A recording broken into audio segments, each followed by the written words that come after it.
Hi, it's Maya here. I'm having a quiet night in, so I thought I'd do another try a chapter tag, this time with Kindle books. So I don't know if you can see this very well, but I am in my science fiction and fantasy collection, and I thought about trying the first chapters from Lavi Tidhar's Central Station, Kat Howard's Roses and Rot, Gemma Files's experimental film, Nedio Corafor's The Book of Phoenix, and Max Gladstone's 3 Parts Dead. So first I'm going to try the first chapter of Central Station, which is a science fiction book that I don't really remember a lot of what it was about.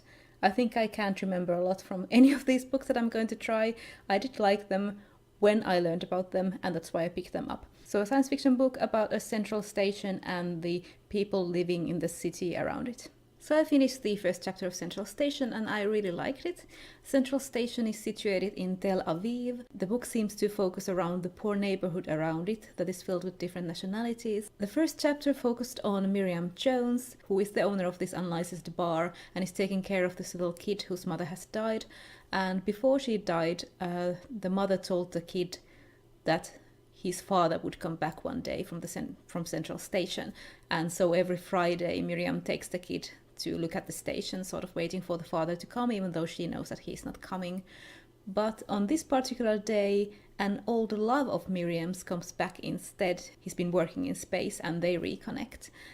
And I really like the writing style of this, and also all these different hints of the world, like Martian parasitic augmentations and the Church of the Robot and things like that that were mentioned.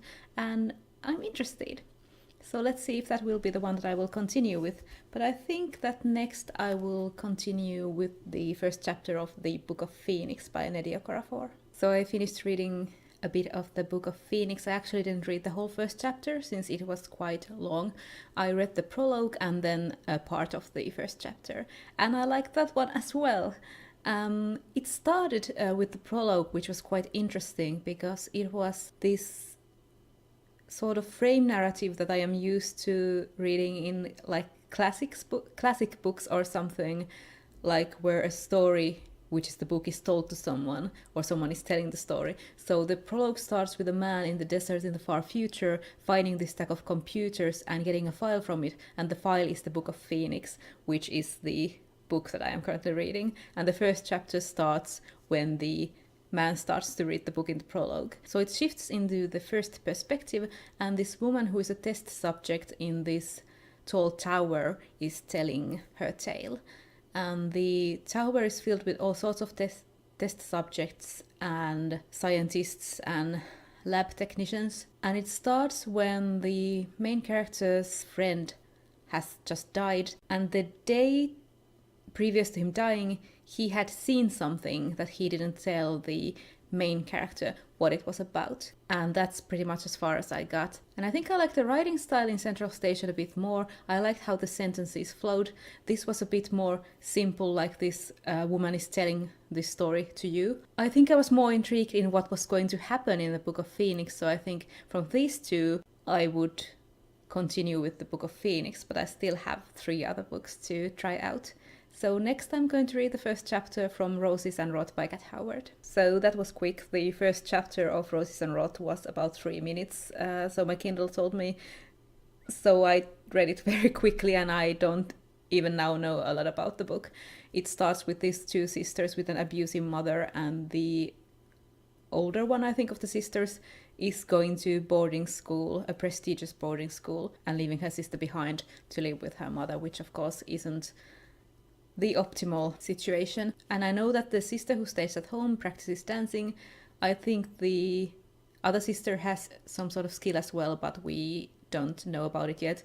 She got a scholarship to go to school, and she says that she will be home for Christmas, but the first chapter ends with her saying that she didn't go home for Christmas nor for any other holiday during the time that she was in the boarding school.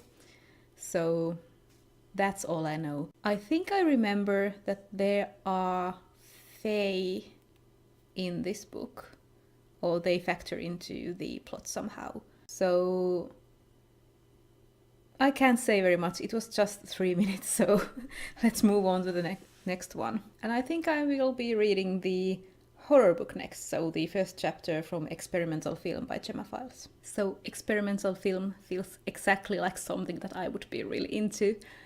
It is about this film teacher who is thinking about writing a book about this woman called Mrs. Whitcomb, and there's this mysterious house called the Vinegar House, which is Whitcomb's house. She's this interesting lady from history whose kid disappeared when he was little, and then the woman disappeared many years later as well. She got into a train to Toronto with only a leather case, and it seems it contained a film projector and some nitrate film. Then when the train arrived, she wasn't there and she had disappeared. And the main character is inspecting this and wanted to write a book about this woman because she found out that she used to make films in her house. The reason why I really like this is that it uses this narrative thing that I really enjoy, which is that the main character is writing the book that you're reading, so she's the writer, and she's giving these hints of how she thought that she was going to write a completely different book than what she is writing now.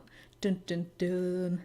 It's just really intriguing. I read the prologue and the first chapter. The prologue was called Title Cards, and there's this movie theme to the whole book. And I think I will really, really enjoy this one. It is currently between that and the Book of Phoenix, whichever I feel more in the mood for.